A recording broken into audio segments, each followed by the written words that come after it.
The reason for the push to try to open all the roads is, again, it just keeps it a lot simpler. It keeps everybody included in the process. If somebody wants to have an ATV and go riding, it includes everybody. It's also exponentially cheaper for signage, where all you have to do is mark, and it's in the legislature. I did include that as well.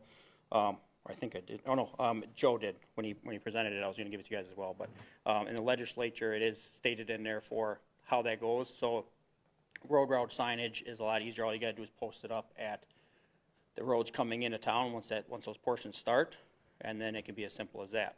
And you don't have to have all the extra signage that comes with it. Where if you do certain routes, every road has to be marked as a route, and every road that is not has to be marked with a not a route sign, no ATV sign.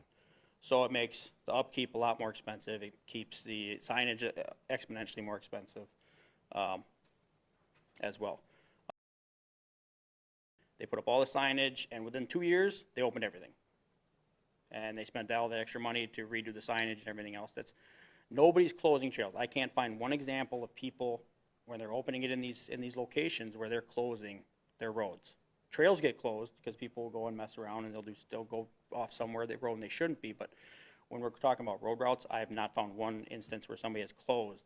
It's always the opposite. They open more roads the longer time goes on, ultimately, generally, to opening all the roads.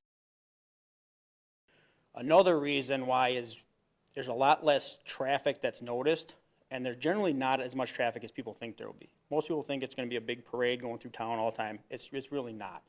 Most people don't even see an ATV or UTV in their day, very rarely. And most of them stick to the main roads to try to get through, but it does help when more roads are open that you almost will never see one because they have options to take, and most people aren't going to be doing it.